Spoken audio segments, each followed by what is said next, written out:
In the name of the Father, and of the Son, and of the Holy Spirit. My dear brothers and sisters, today you are all welcome to the next package of today's conference. Today we are here to begin the journey gradually. We are beginning with the theme titled Prayer. Today we have a special mode of interaction called prayer. We want to discuss briefly what interaction is all about, the reason why we should interact, and the nature of interaction we need to do. And that interaction is prayer. So that when we follow the right way of interaction, then we'll be able to communicate deeply with God. And then when we eventually meet Christ in the inner part of our being, we will now be able to experience Him. So I would like you to pay attention on this theme, prayer. Different saints have talked about prayer in different ways. In the devotion to the most precious blood, our Lord has also taught about prayer in various forms.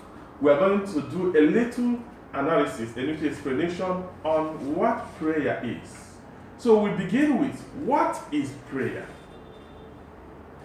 I remember the apostle of Jesus telling Jesus, Lord, teach us how to pray. So, what is prayer for us, devotees, consolers, lilies of the agonizing Jesus Christ? What is prayer? What can we say that prayer is? And that will also help us when we enter into our Gethsemane home of prayers, territorial reparation. It will not just be opening mouths, making a lot of vocal expression without interaction, without connection, without sharing, without experience. When prayer is eventually become fruitful, prayer become an experience. So I will pick a definition of Saint Teresa of Avila. Teresa of Avila said that prayer is an intimate sharing frequently between friends.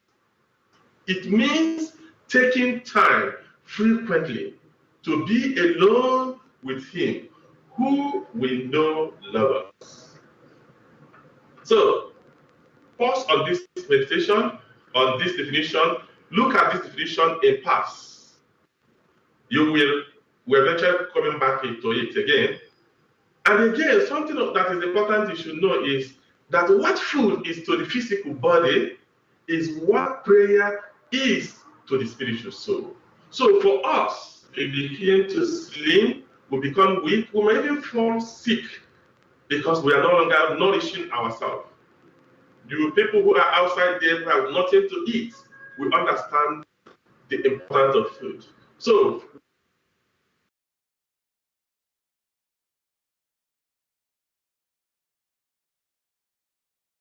number 3, time, taking time. Number 4, frequency.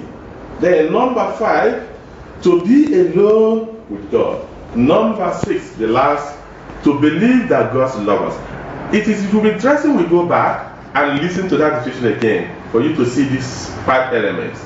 Teresa will say, prayer is an intimate sharing frequently between friends.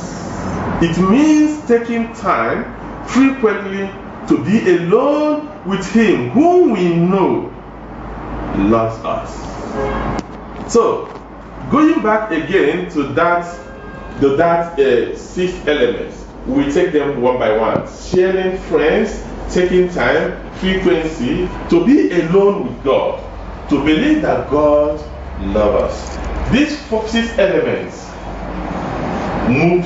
brings the impact of prayer, makes prayer to be what prayer is. So let us go forward. Sharing. What sharing is? As Teresa talks about prayer as sharing, we should now discuss sharing. Prayer as an intimate sharing implies deep and personal or close relationship, and this has two angles. This sharing has 2 angles. Sharing one's feeling and thoughts. Another angle is sharing all that one is.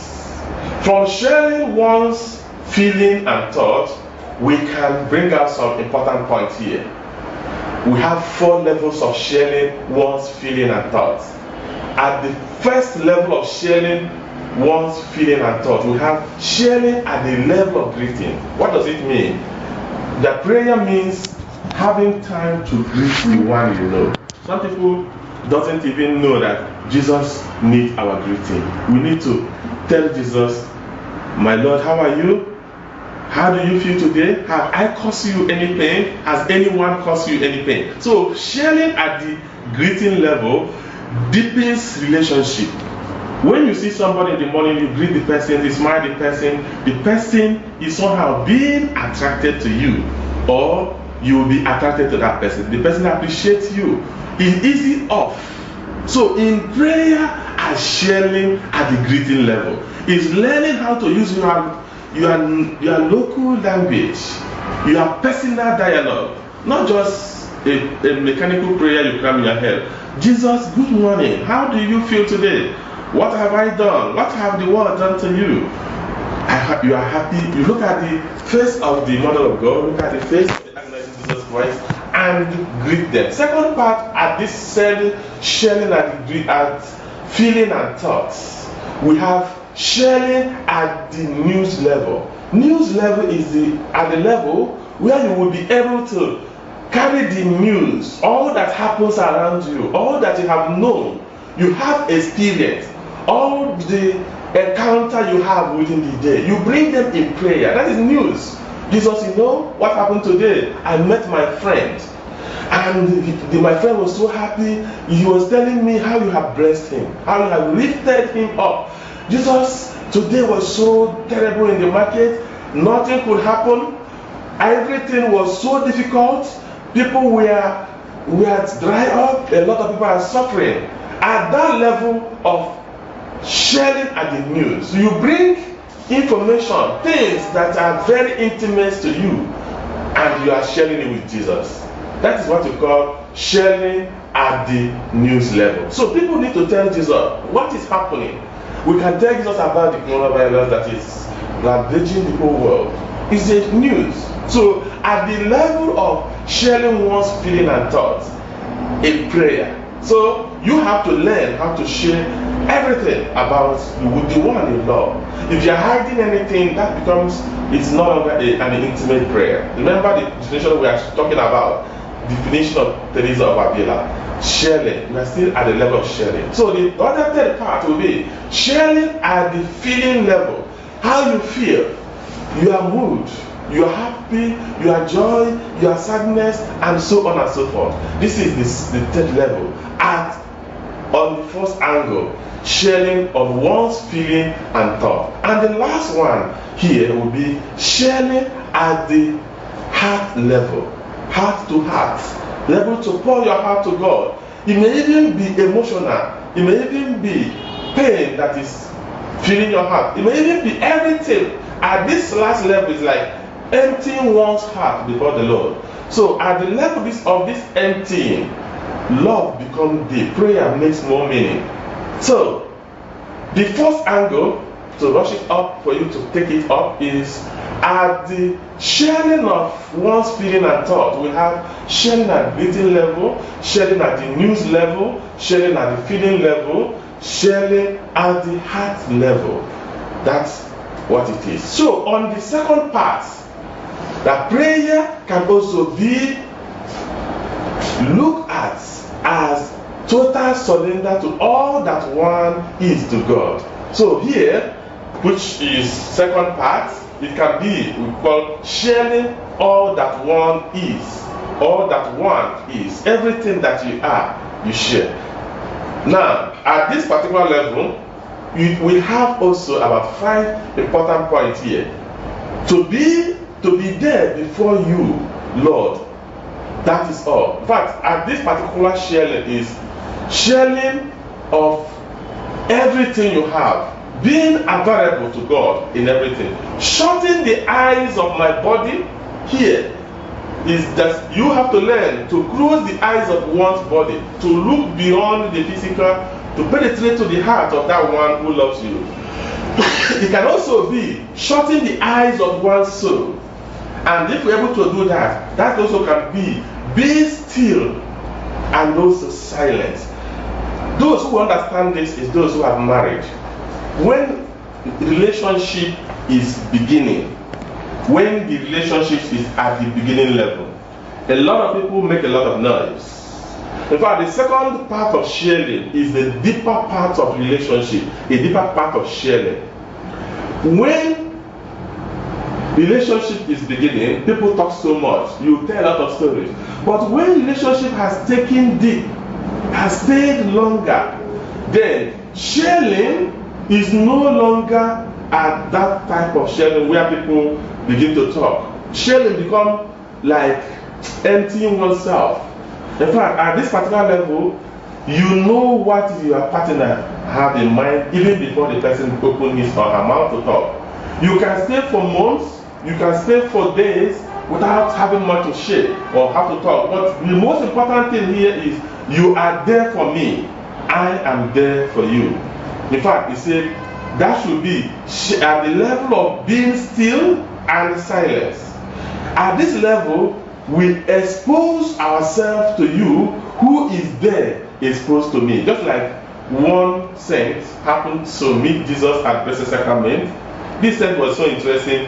He looked at Jesus and said, I am looking at him and he is looking at me. So at this particular level, it becomes at the level of being there, stillness, and allow the eyes contact and a relationship to be what it is. Then the next one will be to be there before you, the eternal presence. So this second part of sharing is like being completely empty into God. At this level, God becomes all and will become all and all for him. In fact, Christ becomes our joy. Christ becomes everything. He takes up everything we have. So at this particular level, the relationship becomes deeper. And that is what we mean by sharing. So when you hear that prayer is sharing, then this is how we do that. Now, the second part is friends. In prayer, we must know that it is a sharing of two friends. Two friends involved in prayer are man and God. It is you and God himself. But the question that is very important here is, you should know who is God for you. Who is God for you? It's a very important question you have to answer. Is God a father, a kind father, or a severe father for you? Who is God for you? That's very important. Some people don't believe in God. Some people who believe in God do not believe that God is a kind God. Some people who believe in that God is kind, some people even think that God, they look at God as a king. So another question that will come up is God a king for you? What kind of king? If you are a kind of person who have a severe king of your town, the mayor of your city, and that person is a terrible man, you are comparing God as such terrible person. So is God a king for you? What type of king? Is he a friend? What type of friend? If you're a type of person who has experienced betrayal from friends, what type of friend do you think that? Are you seeing God as a friend that you cannot trust, or a friend that you can trust? What type of friend? Jesus will tell his apostles, you call me a master and Lord, but it seems that you don't know whom I am. Is God a master for you? Is he a beloved? Is God a mother? What type of friend, what type of person did you relate with? So when you are relating, what type of person, relationship are you coming to? Another important here is, if we look at what happened in Luke 18:9-14, I will like you to guess who God is for the tax collector. You know, that tax collector that went to the house of God to pray. He was at the corner saying a prayer, weeping and crying and making. What the God can you say is the type of God? Who is God for him? Who is God for this task collector? Think about it. And now answer your own. Who is God for you? What type of friend is God for you? And if you understand it, it will even help us as we journey, because the journey we are going to meet a friend whom we know loves us. He loves us even before we love him. Who is Jesus for you? The third point that is very important is, the point here I want to make is, when we want to understand what friend is, there are about 6 elements, 6 qualities of friends. The friend of God, which we deduce from the Song of Songs. If you have time, you can read the Song of Songs chapter 1 from verse 1 to 2, or from verse 7 from 2 to 8, 3 to 5, but Song of Songs chapter 3 verse 5. Or you can also see all of them in the screen. But from this, the beloved in prayer should possess 6 qualities that we really show that God is a friend for you. If any of them is missing, that means that God is not actually a true friend. The number one is, according to the Song of Songs, if you really want to see whether God is a true friend for you, who you are sharing, the sharing of true friends, there must be desire to search for that person you are looking for. That's desire to search for God. So there must be a strong desire, and it is this desire that will take us into the wing of prayer, will take us to be able to move forward. The second part is desire to get united with God once we find him. First one, desire to search for God. Searching, desire to search for him. Second part, desire to get united with God once he is found. That is the second passion that will show that God is a friend. Because look, when you have a friend, and if that friend has been so far away from you, you are waiting to meet that friend. So you don't know where the friend is, you are searching for the friend. The first thing that will show that person is your friend is the desire to search for the friend. The second part will be desire to be united with that friend once we find him. So since God is that intimate friend we are sharing everything with, so there must be desire to search for God. In fact, this desire to search for God will be the foundation of the journey with him. Because there is a lot of dark night, there is the crowd of unknown we are going to meet.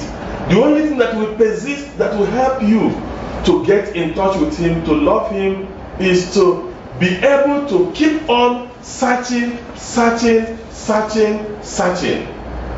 It is very, very, very important. So it is desire, longing desire, that will make us, even in the thickest darkness of the night, we keep on searching. Like the Song of Songs, we'll be on the street in the night looking for the one he loved. He will come to the people passing by. Do you see my friend? I am searching my friend. In fact, I encourage you to read these Songs of Songs, which we have in this stream, so that it will actually be a point of relationship. So one interesting thing here is that desire to search and desire to get united with him. That is number 2. Number 3 will be desire to exercise total surrender to God. So once we find him, then once we get united with him, then we now empty ourselves to him. That desire. The fourth one will be desire to listen to and obey God. Listen to him. Look at Mary of Magdala. The moment Jesus entered the house, she left everything, sit at the foot of the Lord and listen to him. Then desire to belong to God. Ruth will tell his grandmother-in-law, wherever you go, that is where I will go. Your own God will be my God. Your own country will be my country. That will be a passion.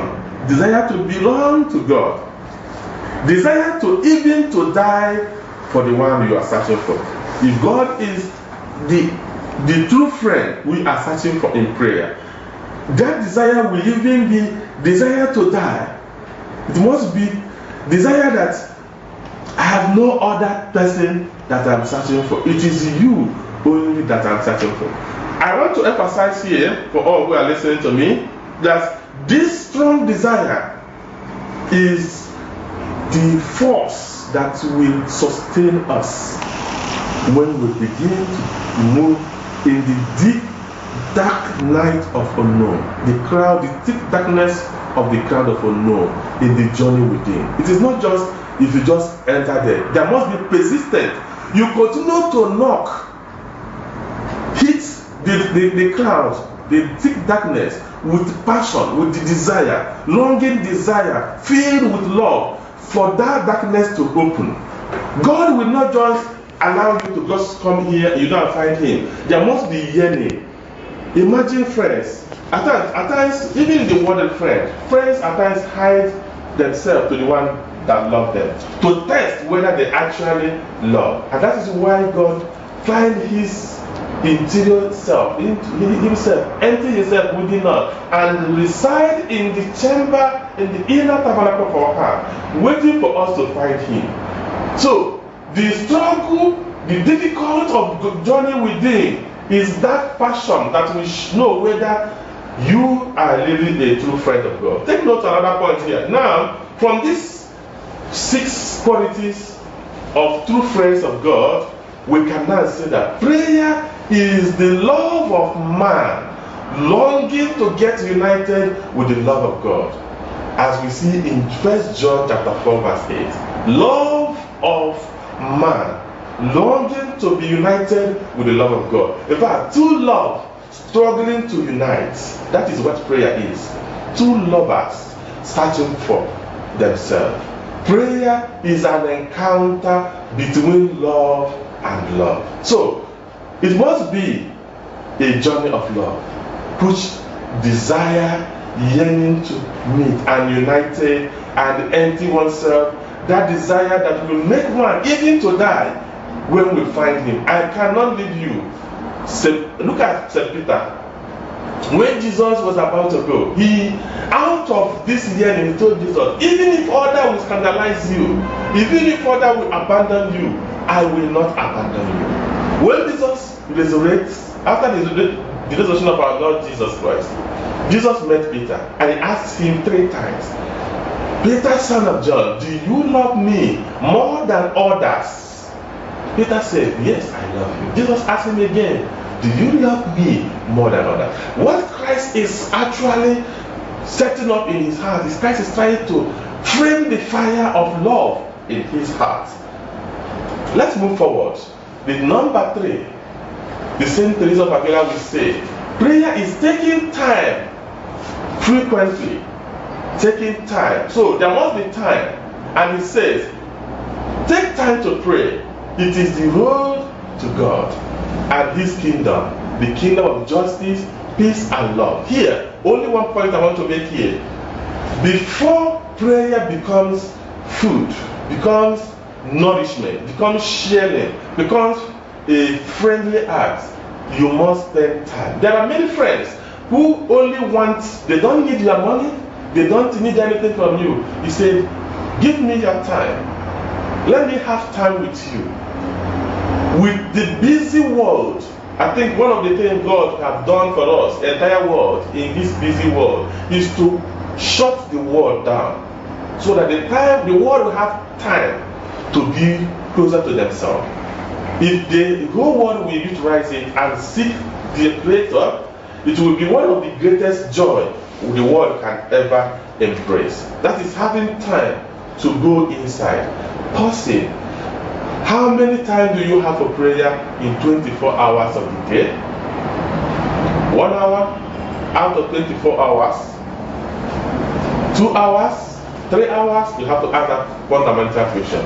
Within the 24 hours, how many times do you have for prayer in a day? So take time to pray.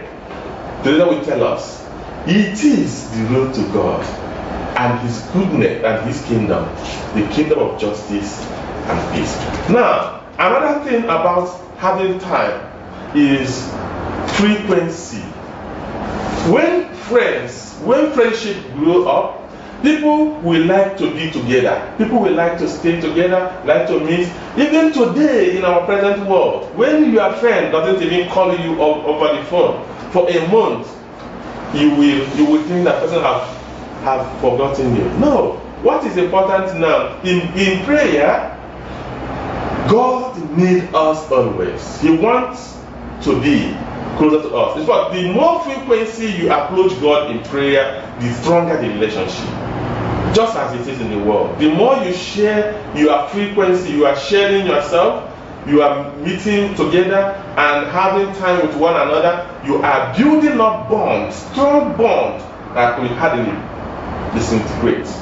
So one of the best ways of increasing the intensity of our love for God is to take time frequently to be alone with Him and to pray to Him frequently. The next one, the fifth point, says alone with God. Alone with God. That loneliness with God is very, very important. It's very important to understand the meaning of being alone with God. Being alone with God is like having God as your personal Lord and Savior, the person that it is only you that God thinks.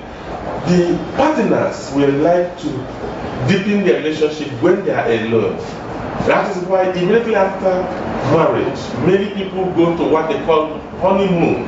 Honeymoon, they go somewhere where they will only be alone with themselves, where they will only be discussing about themselves, talk about themselves, look at themselves, share themselves, and so on and so forth. In the deeper union with God, in the journey of prayer, alone is very, very important. In Hosea chapter 2 verse 14, when God has troubled him, we have already searched for Israel to get Israel married, to marry Israel. He said to Israel, I will now lead you and then bring you into the wilderness. God desired to take Israel to a lonely place, a wilderness, and to speak to her. In fact, this is what God always desires to whoever He loves.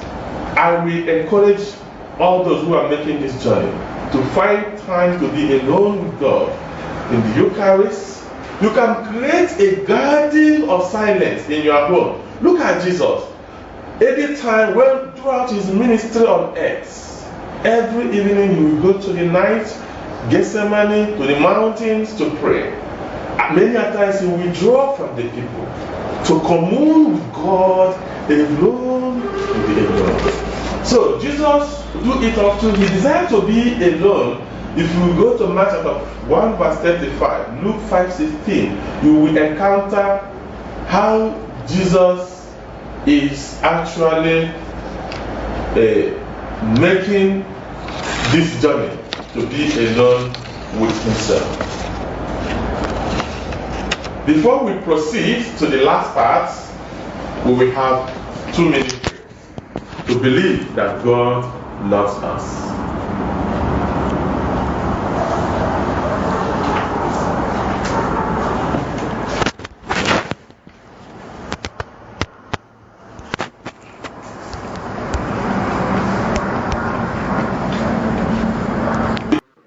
The next point, the last point before we go to something important is to believe that God loves us.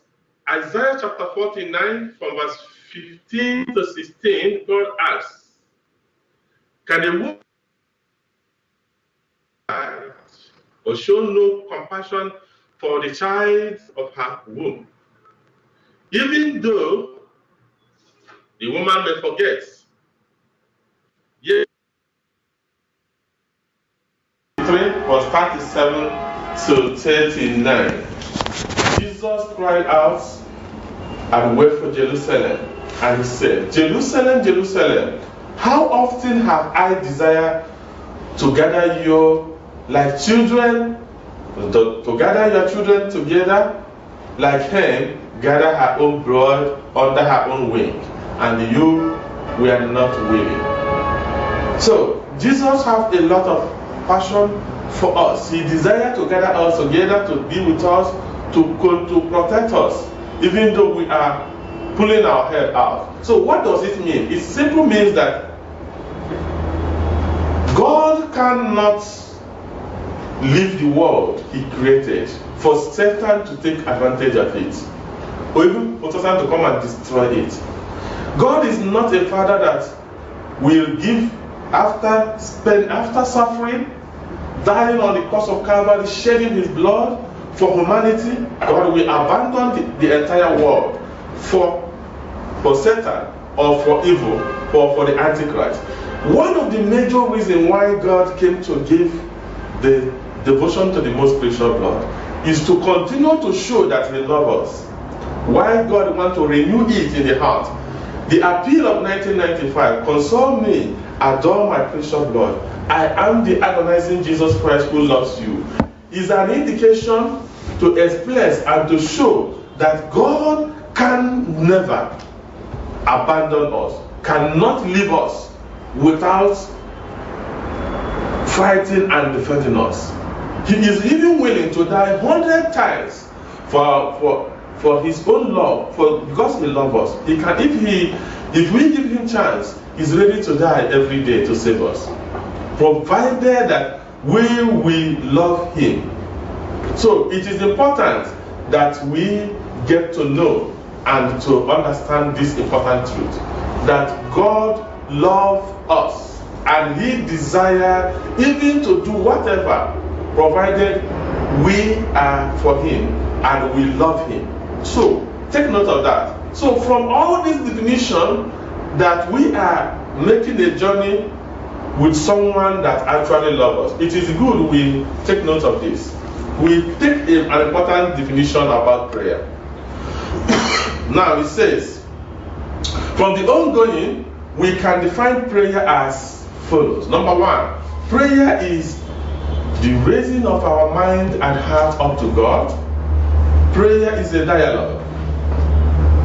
Prayer is a medium to reach God. So these three important definitions is very important you take note of that. Prayer is raising of one's mind and heart to God. A dialogue, a medium to reach God. That is the three things I would like you to take note of. I repeat, prayer is raising one's mind and heart to God.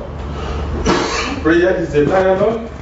Prayer is a medium to reach God. So we in prayer, we dialogue. In prayer, we'll be able to meet the one whom we love. Now, in life, people experience crisis. The crisis of life. At the base of every spiritual crisis, physical crisis, there is foundation where it is. I wrote here that in religious Christian life, there are a lot of crises. There are crises of authority and obedience, of community life, of poverty, of chastity. At the base of all these crises is the crisis of faith. At the base of crisis of faith is the crisis of prayer.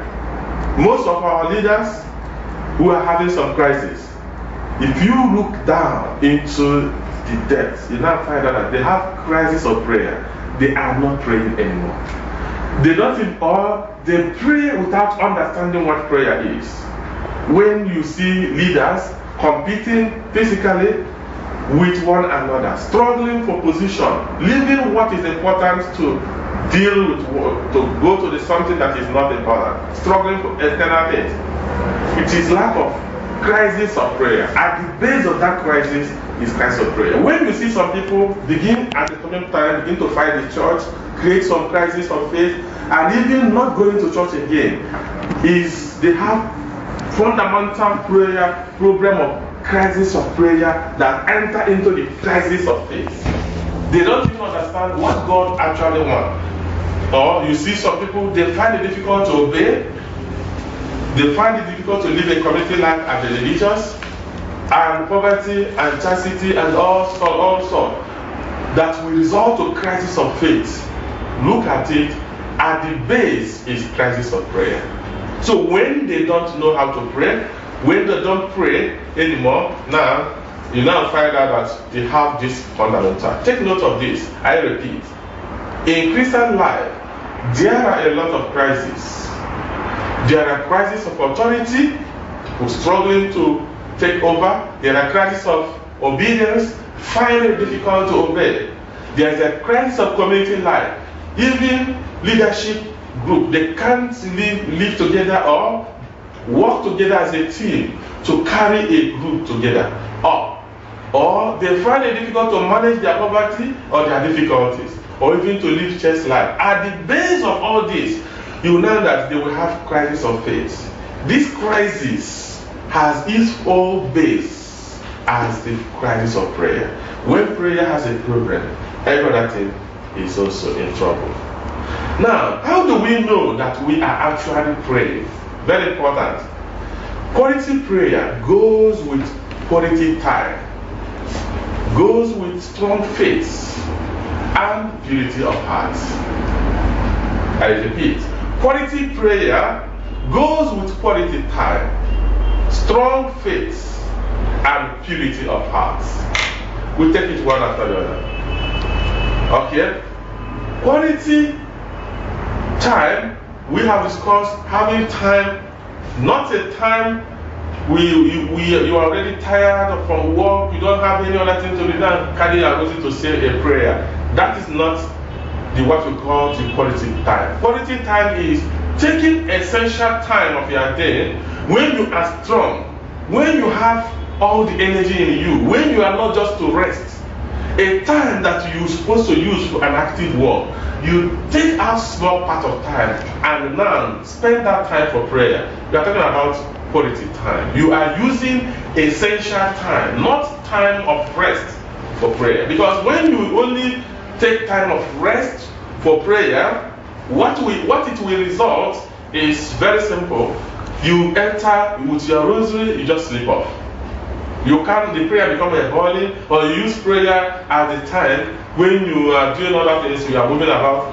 Prayer must have a quality time, and prayer must have a strong faith, believing that who you are talking to is a friend that cannot disappoint you. You have a strong trust, confidence on him that I believe he loves me.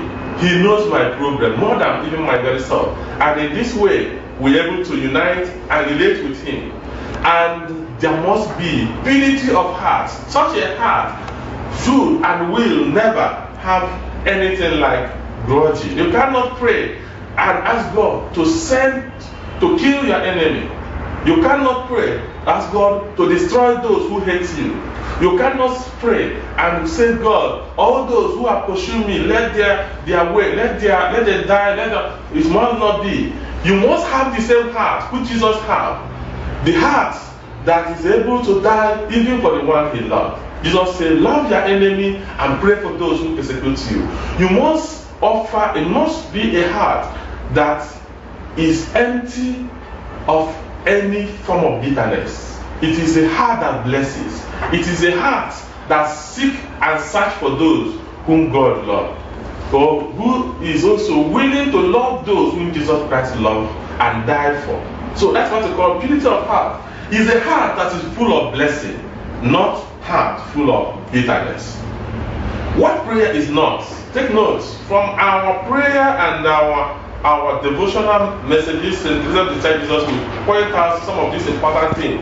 That prayer is not dialogue of two distant friends.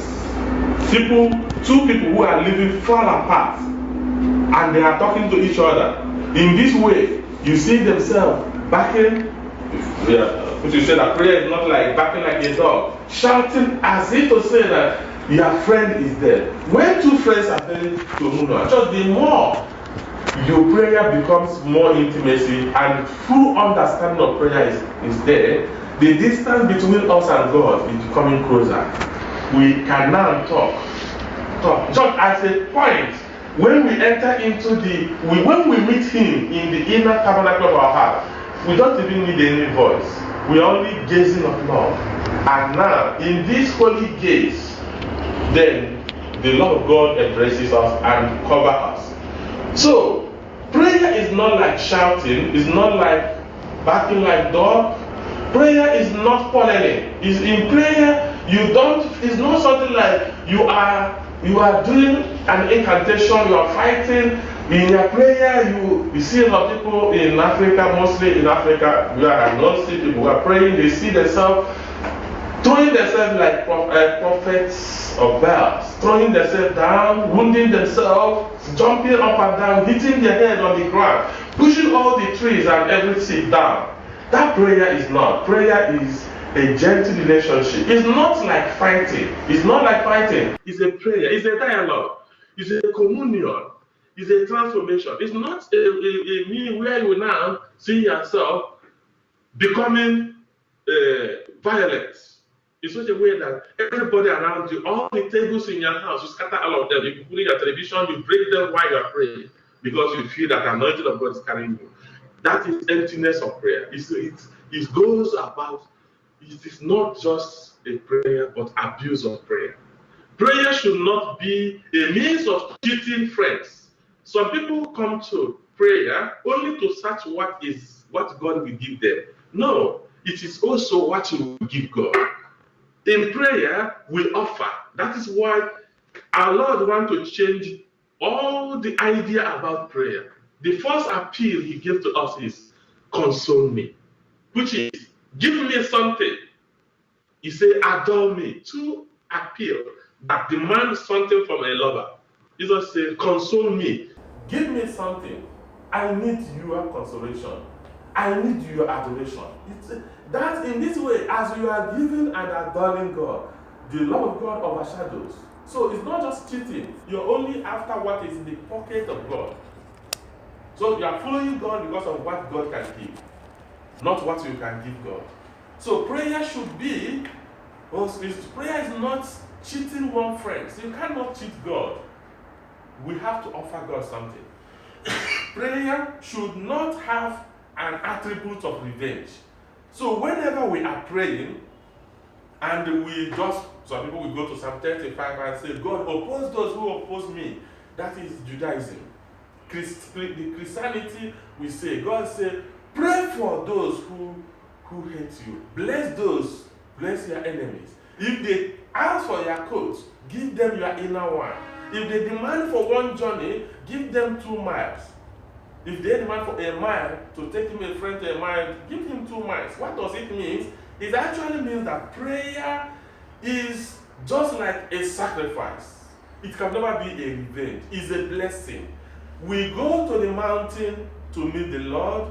We come down and share the blessing to the people. So, a man or woman of prayer will be like the light of the world. So prayer should not be made with pride. Just like the Pharisee who come to the temple of God and told God, look, I am not like this man. I fast 2 times a day in a week. I do this sacrifice. I pay my tithe. I am a this. I do this. I do that. I do that. I do that. Prayer should always be in humility. And that's why last week we fundamentally point out very important thing you should take note of. The spirit of this apostolate. Forgiveness, humility, truth, bounded in sacrificial love.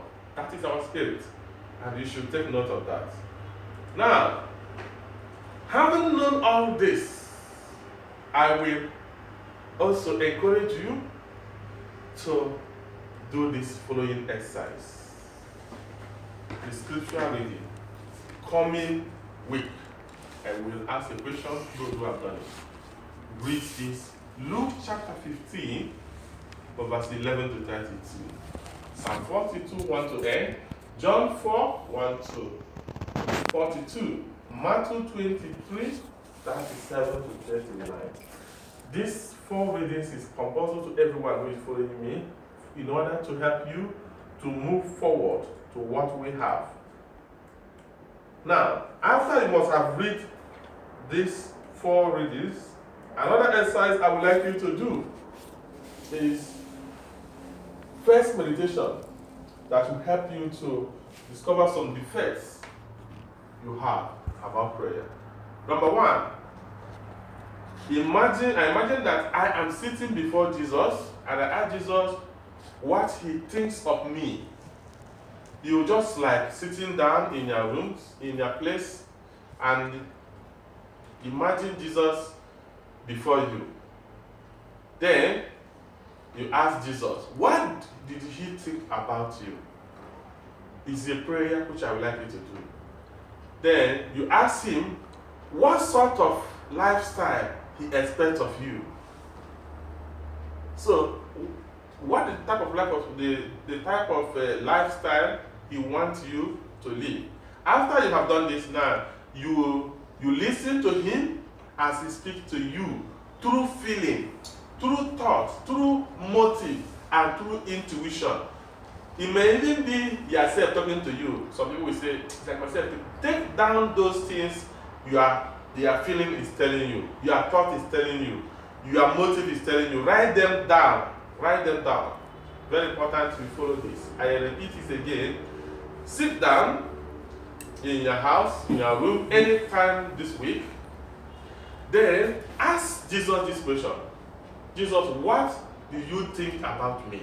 You now listen. Whatever you hear, write it down. Ask him what sort of lifestyle he wants from you, he expects you. Do you want me to live? Do you want me to live this type of life? Is there anything that I'm living that is not? This is a prayer. This is a dialogue. It's a beginning. It's a fundamental experiment. So whatever you gather through your feeling, through your thought, through your motive, your intuition, write them down. That is a message for you. So at the end, you ask Jesus for a guidance to help you live those things you put down. That is first experience. The first message I'll give you, the first exercise. Second exercise about journey of repentance. Meditation on the repentance.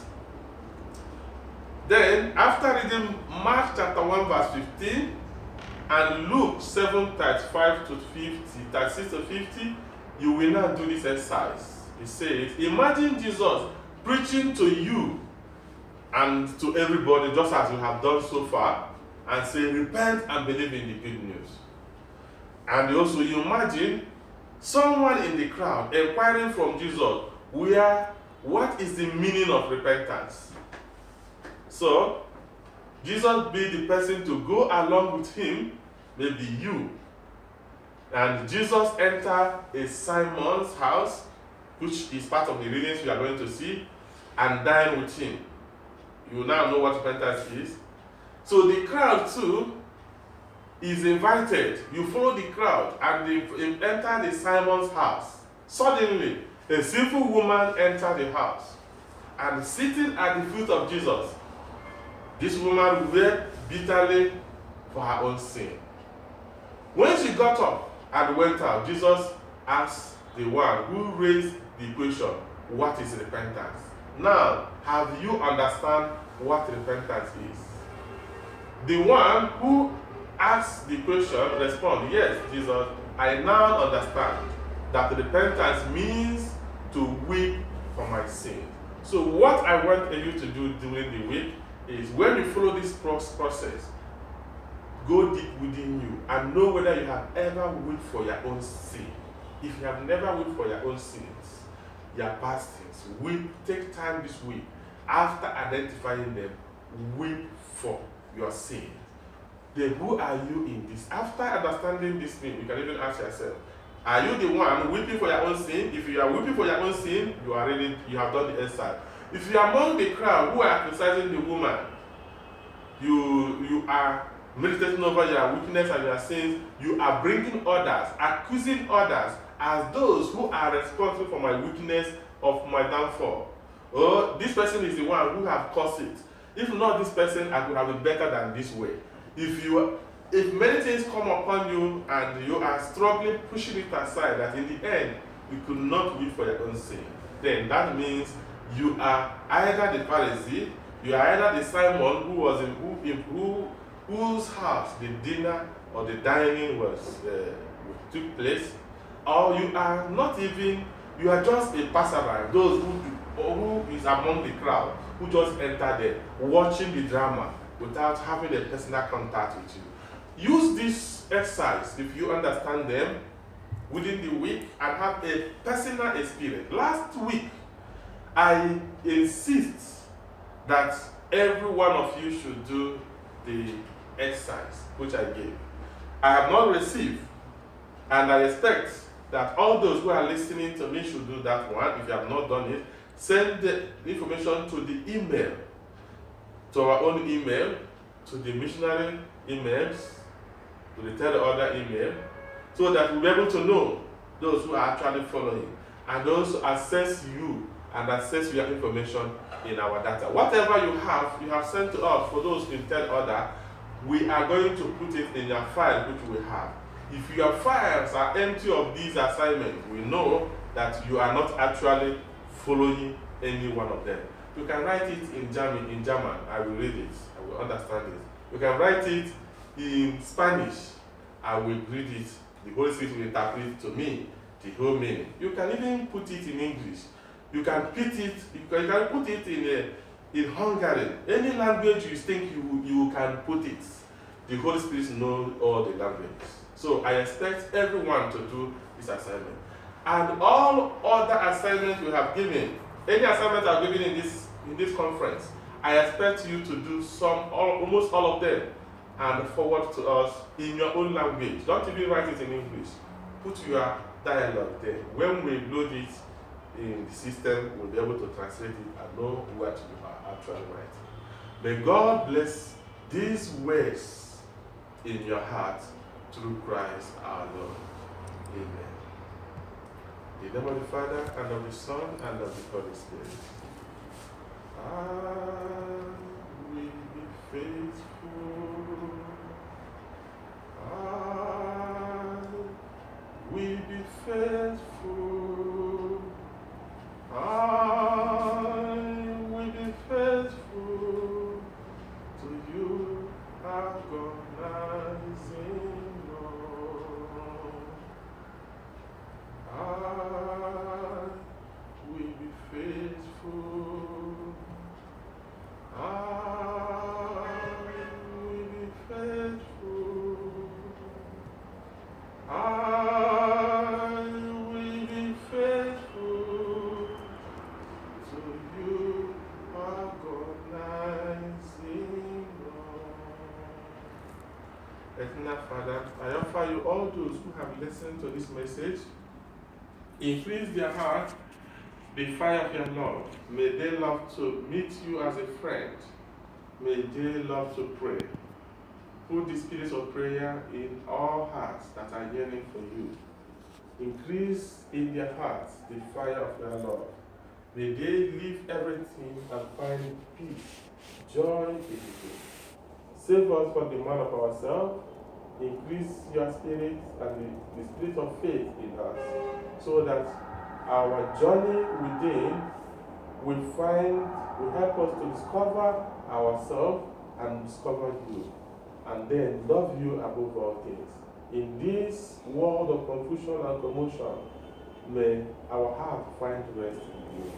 This we ask to Christ our Lord. So may the most gracious Lord that pours out from the sacred head of our Lord Jesus Christ, the temple of divine wisdom, tabernacle of divine knowledge, and sunshine of heaven and earth, cover us now and forever through Christ our Lord. Amen. In the name of the Father, and of the Son, and of the Holy Spirit. Thank you. We are going to answer any question in the next 15 minutes. Remain blessed, and may God bless you.